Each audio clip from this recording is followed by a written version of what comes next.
In the last few days, I've been experiencing a lot of coincidences, or this whole string of coincidences going on, or synchronicity.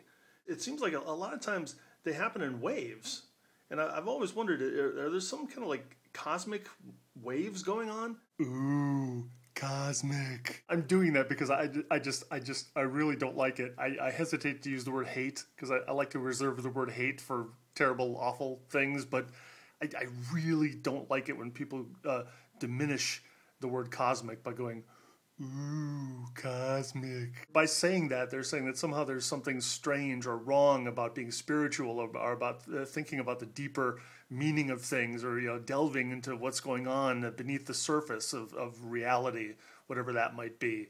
Or even the fact that I would be talking about what is reality, like there's something wrong with that. So, ooh, spooky. It just bugs me. So I thought I'd mention it. Do you experience coincidences like in strings? Like, do you notice that over the period of a few days or a week where just a bunch of coincidences happen? Or is it just the fact that you happen to be at a heightened state of awareness and just notice things that are always there? Or is it just like something like so random? So random! So random!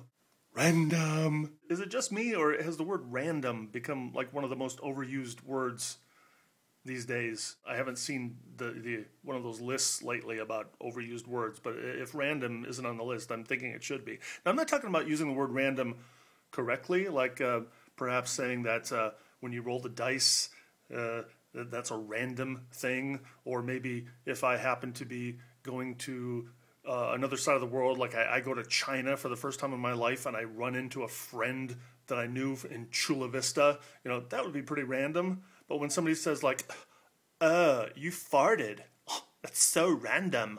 At that point, I think random might be a bit overused. Yeah, but I digress. Frequently, getting back to what I started talking about, there's a Buddhist proverb that says, when the student is ready, the teacher will appear. Now, I don't think that means that, that when you're ready for something, a teacher just comes, racing to you from some great distance.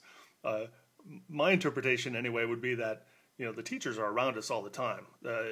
And just as when we're ready for them, we see them. It's not like they appear. It's more like that we see them when we're ready for them. Yeah, I mean, if that interpretation is right, that proverb would be arguing more towards that it's the heightened state of awareness, and the waves are always there, and we just have to be ready to ride the waves.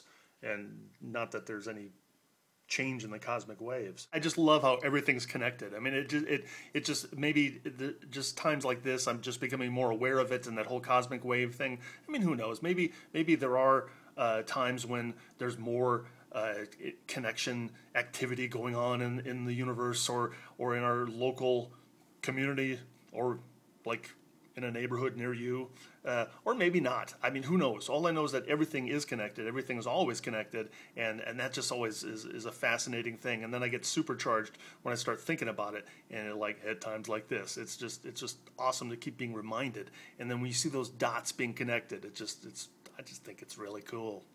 I'm not going to go down the whole list of coincidences that have been happening to me, but here's one. Here's one that I thought was cool, is that yesterday I did my vlog, and I was talking about work versus play, and I was thinking that it was a problem after coming off this long vacation, that I was even starting to look at this thing that I like to do, this creative project that I've started doing on my own, that I've got control over, and it's fun for me, and it's creative, and it's something that feeds me, that I was even starting to look at this as work, and I thought that was a problem.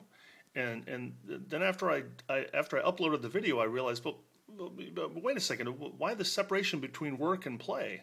And I've thought about that off and on, so I was really starting to focus on that. It's why the separation? Why not just be me, and when I'm, whether it's working or playing, just not have that distinction. So then one of my friends on Facebook did a post that was about that same topic. And then today I was on listening to a podcast. It was the Nerdist, Nerdist. Since I'm a nerd and I listen to such things. They were interviewing Rainn Wilson. He plays Dwight on The Office, and he was talking about that same thing. Well, they were talking about a lot of things because it was a rather lengthy podcast, but it's good. I mean, it's really interesting. If you're into especially there was this philosophical part. And if you're into philosophy and spirituality and humor, because it's all tied together, part of the integration and just everything being tied together, I would recommend it. Go to the Nerdist.com, or not the Nerdist, just go to Nerdist.com and look for Rainn, spelled with 2 N's, Rainn. So if you're interested in that kind of thing, I'll leave a link in the description of this video. In fact, I'll leave a link in the description even if you're not interested in this kind of thing.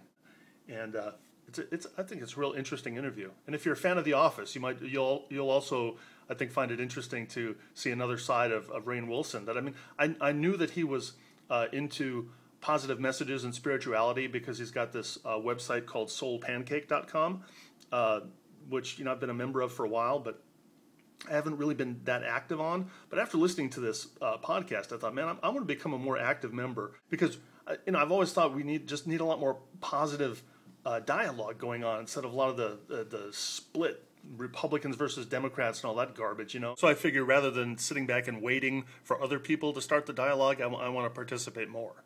Getting back to the podcast, the coincidence, the bit of synchronicity that I experienced was that, the thing about my vlog and talking about the not wanting to separate work and play and to integrate those things and not compartmentalize them. And that's exactly one of the things that Rainn was talking about in this interview. And it was awesome. He was talking about, okay, I'm going to cheat here a little bit.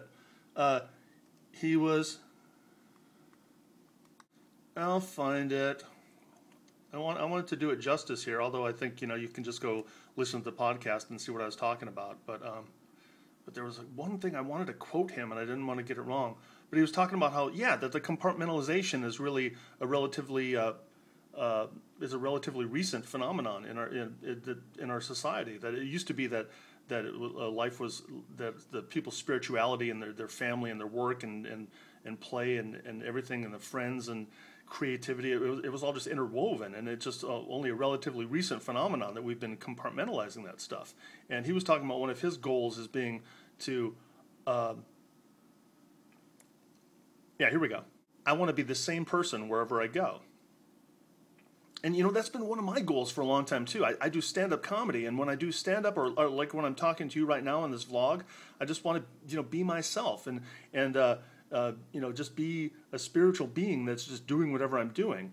And granted, we have situational selves, like when you go in a meeting, you're going to be a little bit more serious. But then again, you can be kind of lighthearted in a meeting. You don't have to all be puckered up and serious all the time. It doesn't have to be that way. But to sum it all up, Rainn was saying that whether he's with his wife or meditating or doing the podcast he was on or whether he's playing Dwight on The Office, he says, it's the same guy who's having the same spiritual experience as he moves through the world.